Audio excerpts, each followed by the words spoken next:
ದಲಿತರ ಹಣೆಯನ್ನು ಉಚ್ಚಿ ಸಂಗ್ರಹಿಸಿ, ಸ್ವಚ್ಛಗೊಳಿಸಿ, ದಲಿತರ ಹಣೆ ಉಚ್ಚಿ ಸಂಗ್ರಹಿಸಿ, ಬಿಜೆಪಿಯವರ ಬಾಯಿ ಸ್ವಚ್ಛಗೊಳಿಸಿ. ಬೇಕೇ ಬೇಕು, ನ್ಯಾಯ ಬೇಕು, ಬೇಕೇ ಬೇಕು, ನ್ಯಾಯ ಬೇಕು. ಗುಡಿಸಲುಗಳ ಗುಡ್ಡುಗುತ್ತಿವೆ, ಬಂಧನಗಳು ನಡುಗುತ್ತಿವೆ, ಗುಡಿಸಲುಗಳ ಗುಡ್ಡುಗುತ್ತಿವೆ, ಬಂಧನಗಳು ನಡುಗುತ್ತಿವೆ. ಮನೋವಾದಿ ಕೇಂದ್ರ ಸರ್ಕಾರಕ್ಕೆ ಧಿಕ್ಕಾರ, ಧಿಕ್ಕಾರ, ಜಾತಿವಾದಿ RSSಗೆ ಧಿಕ್ಕಾರ, ಧಿಕ್ಕಾರ, ಜಾತಿವಾದಿ ಶ್ರೀರಾಮ್ ಸೇನೆಗೆ ಧಿಕ್ಕಾರ, ಧಿಕ್ಕಾರ, ಮನೋವಾದಿ ಜಾತಿವಾದಿಗಳಿಗೆ ಧಿಕ್ಕಾರ, ಧಿಕ್ಕಾರ. ಬೇಕೇ ದಲಿತರ ಉಚ್ಚಿ ಸಂಗ್ರಹಿಸಿ, ಬಿಜೆಪಿಯವರ ಬಾಯಿ ಸ್ವಚ್ಛಗೊಳಿಸಿ, ದಲಿತರ ಉಚ್ಚಿ ಸಂಗ್ರಹಿಸಿ, ಬಿಜೆಪಿಯವರ ಬಾಯಿ ಸ್ವಚ್ಛಗೊಳಿಸಿ, ದಲಿತರ ಉಚ್ಚಿ ಸಂಗ್ರಹಿಸಿ, ಬಿಜೆಪಿಯವರ ಬಾಯಿ ಸ್ವಚ್ಛಗೊಳಿಸಿ. ಬೇಕೇ ಬೇಕು, ನ್ಯಾಯ ಬೇಕು, ಬೇಕೇ ಬೇಕು, ನ್ಯಾಯ ಬೇಕು. ಜೈ ಭೀಮ್, ಜೈ ಭೀಮ್, ಜೈ ಭೀಮ್. ಸ್ವಚ್ಛ बोलो ಜೈ ಭೀಮ್, ಜೈ ಭೀಮ್, ಜೈ ಭೀಮ್. ತಾಕತ್ बोलो ಜೈ ಭೀಮ್, ಜೈ ಭೀಮ್, ಜೈ ಭೀಮ್. ತಾಕತ್ बोलो ಜೈ ಭೀಮ್, ಜೈ ಭೀಮ್, ಜೈ ಭೀಮ್. ತಾಕತ್ बोलो ಜೈ ಭೀಮ್, ಜೈ ಭೀಮ್, ಜೈ ಭೀಮ್. ಜೈ ಜೈ ಜೈ ಜೈ ಜೈ ಭೀಮ್, ಜೈ ಭೀಮ್, ಜೈ ಭೀಮ್.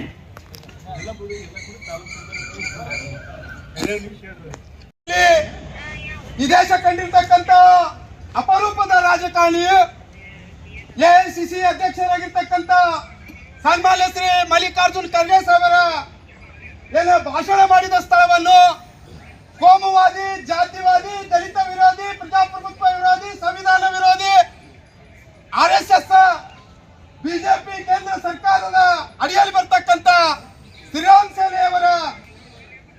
ಸೇನೆ ಸಂಘಟನೆಯವರು ಏನು ಬಾಬಾ ಸಾಹೇಬ್ ಅಂಬೇಡ್ಕರ್ ಅವರ ಭಾಷಣ ಮಾಡಿದ ಸ್ಥಳವನ್ನ ಏನು ಶುದ್ಧಿಗೊಳಿಸಿರ್ತಕ್ಕಂಥ ಗಂಗಾಜಲದಿಂದ ಶುದ್ಧಿಗೊಳಿಸಿರ್ತಕ್ಕಂಥ ಘಟನೆಯನ್ನು ಖಂಡಿಸಿ ಖರ್ಗೆ ಅವರ ಭಾಷಣ ಮಾಡಿದ ಸ್ಥಳವನ್ನ ಗಂಗಾಜಲದಿಂದ ಶುದ್ಧಿಗೊಳಿಸಿದ ಈ ಹೇಯ ಕೃತ್ಯವನ್ನ ಘಟನೆಯನ್ನ ಖಂಡಿಸಿ ಎಂದು ಜಿಲ್ಲಾ ಶಾಖೆಯ ನೇತೃತ್ವದಲ್ಲಿ ಬೃಹತ್ ಪ್ರತಿಭಟನಾ ರ್ಯಾಲಿ ಹಮ್ಮಿಕೊಂಡಿದ್ದು, ಈ ಬೃಹತ್ ಪ್ರತಿಭಟನಾ ರ್ಯಾಲಿಯಲ್ಲಿ ನೇತೃತ್ವವನ್ನು ವಹಿಸಿರ್ತಕ್ಕಂಥ ನಮ್ಮ ರಾಜ್ಯ ಸಂಘಟನಾ ಸಂಚಾಲಕರು, ನಮ್ಮೆಲ್ಲರ ಹಿರಿಯರು, ಮಾರ್ಗದರ್ಶಕರಾಗಿರ್ತಕ್ಕಂಥ ರಮೇಶ್ ಆಸಂಗಿ ಸಾಹೇಬರನ್ನ ಈ ಸಭೆಗೆ ಹೃತ್ಪೂರ್ವಕವಾಗಿರ್ತಕ್ಕಂಥ ಸ್ವಾಗತವನ್ನ ಕೋರ್ತಾ ಇದ್ದೇನೆ. ಅಧ್ಯಕ್ಷರಾದ ಮಲ್ಲಿಕಾರ್ಜುನ್ ಖರ್ಗೆ ಅವರ ಭಾಷಣ ಮಾಡಿದ ಸ್ಥಳವನ್ನು ಇವತ್ತಿನ ದಿವಸ ಏನೋ ಜಲಗಂಗಾದಿಂದ ಶುದ್ಧೀಕರಣ ಮಾಡಿದಂಥ ಇವತ್ತು ನೀಚ ಬಿಜೆಪಿ ಪರ ಸಂಘಟನೆಗಳನ್ನು ಇವತ್ತು ಧಿಕ್ಕಾರವನ್ನು ಕೂಗ್ತಾ ಇದ್ದೇವೆ ಬಂಧುಗಳನ್ನು. ಅದರ ಜೊತೆಗೇನೆ ಏನು ಕರ್ನಾಟಕ ದಲಿತ ಸಂಘರ್ಷ ಸಮಿತಿ ಏನು ಬಿಜೆಪಿಯ ಅಂಗಸಂಸ್ಥೆಗಳಿಗೆ ಮತ್ತು ಬಿಜೆಪಿಯರಿಗೆ ಇವತ್ತಿನ ದಿವಸ ನಾವು ಏನು ಘೋಷಣೆಯನ್ನು ಕೂಗ್ತೇವೆ ಅಂದರೆ, ಇಂಥ ಕೃತ್ಯವನ್ನು ಎಸಗಿದಂಥ ಬಿಜೆಪಿಯ ಅಂಗಸಂಸ್ಥೆಗಳಾದಂಥ ಶ್ರೀರಾಮ್ ಸೇನೆ ಆಗಿರ್ಬೋದು, RSS ಆಗಿರ್ಬೋದು, ಇವರ ದಲಿತರ ಒಂದೊಂದು ಹನಿ, ದೇಶದ ದಲಿತರ ಒಂದೊಂದು ಹನಿ ಉಚ್ಚೆಯನ್ನು ಸಂಗ್ರಹಿಸಿ ಇವತ್ತಿನ ದಿವಸ ಬಿಜೆಪಿಗರ ಮತ್ತು RSS ಶ್ರೀರಾಮ ಸೇನರ ಸಂಘಟನೆ ಎಲ್ಲ ಪದಾಧಿಕಾರಿಗಳಿಗೆ ನಾವು ಇವತ್ತಿನ ಬಾಯಿ ಮತ್ತು ಅವರ ಮನಸ್ಸನ್ನು ಸ್ವಚ್ಛಗೊಳಿಸಬೇಕಾಗಿದೆ ಅಂತಕ್ಕಂಥ ಮಾತನ್ನು ಈ ಘೋಷಣೆ ಮುಖಾಂತರ ನಾವು ಕರ್ನಾಟಕದಲ್ಲಿ ಇವತ್ತು ಈ ಹೋರಾಟವನ್ನು ಹಮ್ಮಿಕೊಂಡಿದ್ದೇವೆ ಬಂಧುಗಳೇ. ಭವಿಷ್ಯತ್ತಿನ ಕಾಲದಲ್ಲಿ ಏನೋ ಈ ದೇಶದಲ್ಲಿ ಸ್ವತಂತ್ರ ಸಿಕ್ಕ ನಂತರ ಅದು ಸಂವಿಧಾನವನ್ನು ಜಾರಿಗೆ ಬಂದರ ನಂತರವೂ ಸಹಿತ ಸುಮಾರು 77 ವರ್ಷ ಗತಿಸಿದರೂ ಸಹಿತ ಇವತ್ತಿನ ದಿವಸ ಇನ್ನೂ ಈ ದೇಶದಲ್ಲಿ ಅಸ್ಪೃಶ್ಯತೆ ಮತ್ತು ಜಾತಿ ವ್ಯವಸ್ಥೆಯನ್ನು ತಾಂಡವಾಡ್ತಿದೆ ಬಂಧುಗಳೇ. ಇಂಥ ವಿಚಿತ್ರವಾದ ಘಟನೆಯನ್ನು ಅನೇಕ ಸಂದರ್ಭಗಳಲ್ಲಿ ದೇವಸ್ಥಾನಗಳಲ್ಲಿ ನಾವು ನೋಡಿದ್ದೇವೆ. ದೇವಸ್ಥಾನಗಳಲ್ಲಿ ಇವತ್ತಿನ ದಿವಸ ಹಳ್ಳಿಗಳಲ್ಲಿ ತಾಂಡವಾಡುತ್ತಿದೆ. ದೇವಸ್ಥಾನಗಳಲ್ಲಿ ದಲಿತರ ಪ್ರವೇಶವಿಲ್ಲ. ದೇವಸ್ಥಾನಗಳಲ್ಲಿ ದಲಿತರು ಹೋದರೆ ಇನ್ನೂ ಸಹಿತ ದೇವಸ್ಥಾನಗಳ ಸ್ವಚ್ಛ ಮಾಡೋದನ್ನು ನಾವು ಹಳ್ಳಿಗಳಲ್ಲಿ ಕಂಡಿದ್ದೇವೆ. ಆದರೆ ಏನೋ ಒಂದು ಉತ್ತರ ಕನ್ನಡದ ರಾಮಲೀಲಾ ಮೈದಾನ ಅಂತ ಒಂದು ಬೃಹತ್ ಮೈದಾನವನ್ನು ಇವತ್ತಿನ ದಿವಸ ಬಿಜೆಪಿಯರ ಅಂಗಪಕ್ಷಗಳು, ಬಿಜೆಪಿಯ ಮನಸ್ಥಿತಿಯ ಮನುವಾದಿಗಳು ಇವತ್ತಿನ ದಿವಸ ಇವತ್ತು ಗೋಮೂತ್ರ ಮತ್ತು ಗಂಗಾ ಜಲದಿಂದ ಸ್ವಚ್ಛ ಮಾಡಿದ್ದಾರೆ. ಇದನ್ನು ಖಂಡಿತವಾಗಿ ಖಂಡಿಸ್ತೇವೆ ಅಂತಕ್ಕಂಥ ಮಾತನ್ನು ಈ ಸಂದರ್ಭದಲ್ಲಿ ಸ್ಪಷ್ಟಪಡಿಸ್ತೇವೆ. ಇದರ ಜೊತೆಗೇ ಇಂಥ ಕೃತ್ಯದಲ್ಲಿ ಭಾಗಿಯಾದಂಥ ಎಲ್ಲ ಪ್ರಮುಖರನ್ನು, ಎಲ್ಲ RSSನ ಮನುವಾದಿ ಸಂಘಟನೆಗಳನ್ನು ಇವತ್ತಿನ ದಿವಸ ಅವರನ್ನು ಗಲ್ಲಿಗೇರ್ತಕ್ಕಂಥ ಕಠಿಣ ಶಿಕ್ಷೆಯನ್ನು, ಕಾನೂನನ್ನು ಜಾರಿಗೆ ತರಬೇಕು. ಈ ಕೂಡಲೇ ಹಲವಾರು ಪ್ರಕರಣಗಳನ್ನು ಈ ಹಿಂದೆ ಬಹುಶಃ ಜಗಜೀವನ್ ರಾಮ್ ಅವರಿಗೆ 1935ರಲ್ಲಿ ಅವರ ಊರಿನಲ್ಲಿ ಆದಂಥ ದೇವರ ದರ್ಶನಕ್ಕೆ ಹೋದಾಗ ಅವರ ಕುಟುಂಬವನ್ನು ಸಹಿತ ಈ ಕುಟುಂಬ ದೇವರ ದರ್ಶನ ಪಡೆದುಕೊಂಡು ಬಂದಾಗ ಆ ದೇವಸ್ಥಾನವನ್ನು ಸಹಿತ ಶುದ್ಧೀಕರಣವನ್ನು ಮಾಡಿದ್ದರು. ಕಾಲದ ಹಂತಗಳಲ್ಲಿ ಅನೇಕ ಬಿಹಾರದಲ್ಲಿ ಆಗಿರ್ಬೋದು, ಒಡಿಶಾದಲ್ಲಿ ಆಗಿರ್ಬೋದು, ಇಂಥ ಹಲವಾರು ಪ್ರಮುಖ ನಾಯಕರುಗಳು ಏನದ ಪ್ರಮುಖ ನಾಯಕರ ಮನೆಗಳನ್ನು ಕುಟುಂಬಗಳು ಹೋದಾಗ ದೇವಸ್ಥಾನ ದರ್ಶನವನ್ನು ಪಡೆದುಕೊಂಡು ಬಂದ ನಂತರ ಆ ದೇವಸ್ಥಾನಗಳನ್ನು ಇವತ್ತು ಸ್ವಚ್ಛಗೊಳಿಸಿದ್ದು. ಇದು ನಮ್ಮ ದಲಿತರಂತರ ಬಂದಂಥ ಇಂಥ ಹೇಯ ಕೃತ್ಯವನ್ನು ಇವತ್ತಿನ ದಿವಸ ನಾವೆಲ್ಲರೂ ಖಂಡಿಸಬೇಕಾಗಿದೆ ಬಂಧುಗಳೇ. ಏನೋ ಇದೇ ಗೊಲ್ಲರಹಟ್ಟಿಯಲ್ಲಿ ನಾರಾಯಣ ಸ್ವಾಮಿ ಎಂಬಂಥ ಸಂಸದರನ್ನು ಇವತ್ತು ಆ ಊರಿನಲ್ಲಿ ಬಿಟ್ಟುಕೊಳ್ಳಲಿಲ್ಲ.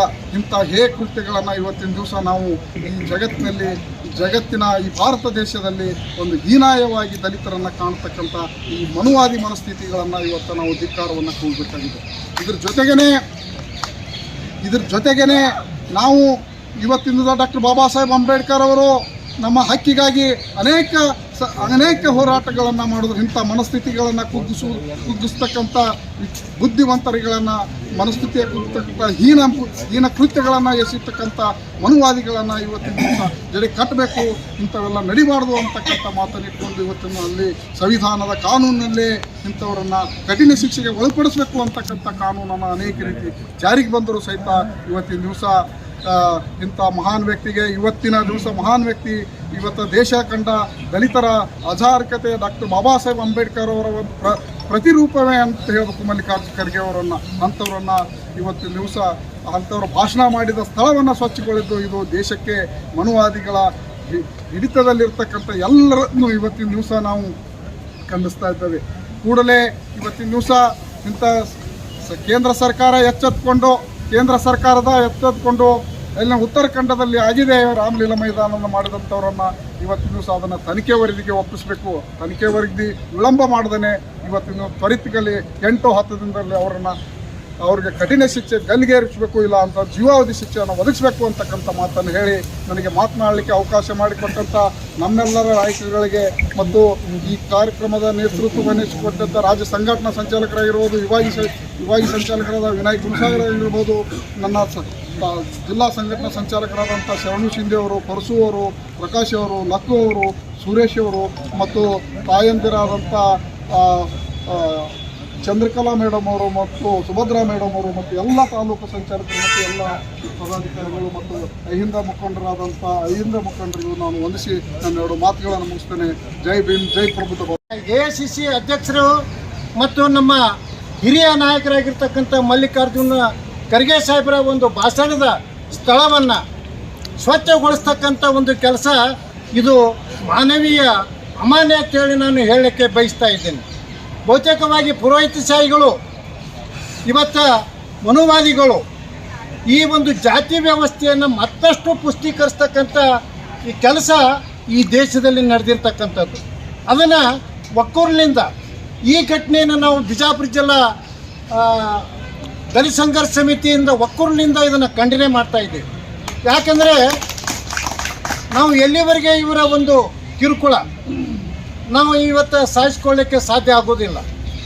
ಇವತ್ತು ಪುರೋಹಿತ ಶಾಹಿಗಳು ನಡೆಸಿರ್ತಕ್ಕಂಥ ಈ ಹುನ್ನಾರು ಇವತ್ತು ಯಾವ್ಯಾವ ಸಂಘಟನೆಗಳಿದಾವೆ, ಇವತ್ತು ಭಾರತೀಯ ಜನತಾ ಪಕ್ಷದ ಅಂಗ ಸಂಘಟನೆಗಳು, ಈ ಅಂಗ ಸಂಘಟನೆಗಳು ಮುಖವಾಡ ಒಂದೇ, ಅದೇ ಭಾರತೀಯ ಜನತಾ ಪಕ್ಷ ಅಂತಕ್ಕಂಥದ್ದು ನಾವು ಸೂಕ್ಷ್ಮವಾಗಿ ಗಮನಿಸಬೇಕಾಗ್ತಾ ಇದೆ. ಆ ಒಂದು ನಿಟ್ಟಿನಲ್ಲಿ ಇವತ್ತು 1914ರಲ್ಲಿ ನಮ್ಮ ದೇಶದ ಪ್ರಧಾನಮಂತ್ರಿಗಳ ಎದೆ 56 ಇಂಚಿತ್ತು. ಆದರೆ 2026ಕ್ಕೆ ಆ ಎದೆ ಇವತ್ತು 26 ಇಂಚಾಗ್ಯದ. ದೇಶದಲ್ಲಿ ನಡೆದಿರ್ತಕ್ಕಂಥ ಅವರಿಗೆ ಈ ಮಾಧ್ಯಮದವ್ರನ್ನ ಎದುರಿಸ್ತಕ್ಕಂಥ ಧೈರ್ಯ ಬರ್ತಾ ಇಲ್ಲ. ಮೊನ್ನೆ ಲೋಕಸಭೆಯಲ್ಲಿ ಪ್ರತಿಪಕ್ಷಗಳ ಒಂದು ಪ್ರಶ್ನೆಗಳಿಗೆ ಉತ್ತರ ಕೊಡ್ತಕ್ಕಂಥ ಆ ಒಂದು ಧೈರ್ಯನೂ ಕೂಡ ಇವತ್ತಿಲ್ಲ. ಜನ ತಯಾರಾಗಿದ್ದಾರೆ. 2028ಕ್ಕೆ ನಿಮ್ಮನ್ನು ಒಕ್ಕೂರಿನಿಂದ ಎಬ್ಬಿಸ್ಕೊಳ್ತಕ್ಕಂಥ ಜನ ಇವತ್ತು ದೇಶದ ತುಂಬೆಲ್ಲ ಸನ್ನಿಧರಾಗಿದ್ದಾರೆ. ಅದಕ್ಕೆ ನಾವು ಇವತ್ತು ಬಿಜಾಪುರ ಜಿಲ್ಲೆಯಲ್ಲಿ ಇವತ್ತು ಮಾನ್ಯ ಖರ್ಗೆ ಸಾಹೇಬರಿಗೆ ಅವಮಾನ ಇವತ್ತು ಖರ್ಗೆ ಸಾಹೇಬರಿಗೆ ಆಗಿಲ್ಲ. ಇಡೀ ಶೋಷಿತ ವರ್ಗಗಳಿಗೆ, ಇಡೀ ಹಿಂದುಳಿದವರಿಗೆ, ಅಲ್ಪಸಂಖ್ಯಾತರಿಗೆ, ನಿಮ್ನ ವರ್ಗಗಳಿಗೆ ಆಗಿರ್ತಕ್ಕಂಥ ಈ ನೋವು ಇವತ್ತು ನಾವು ಯಾರೂ ಸಹಿಸ್ಕೊಂಡು ಕುದುರ್ಕೊಳ್ಳೋಕೆ ಆಗಂಗಿಲ್ಲ. ಮುಂದಿನ ನಿರ್ಮಾಣದಲ್ಲಿ ಇದು ಕೇವಲ ಜಿಲ್ಲಾ ಮಟ್ಟದ ಒಂದು ಸಂಘಟನೆ, ಇದನ್ನು ಪ್ರತಿಭಟನೆ ಮಾಡ್ತಾ ಇದ್ದೀವಿ. ಗ್ರಾಮಗಳಲ್ಲಿ ಇದನ್ನು ವಿರೋಧಿಸಿ ನಾವು ಈ ಪ್ರತಿಭಟನೆಯನ್ನು ಮಾಡ್ತೀವಿ ಅಂತಕ್ಕಂಥ ಮಾತನ್ನು ಈ ಸಂದರ್ಭದಲ್ಲಿ ನಾನು ಹೇಳಕ್ಕೆ ಬಯಸ್ತಾ ಇದ್ದೇನೆ. ಆ ಒಂದು ಉದ್ದೇಶದಿಂದ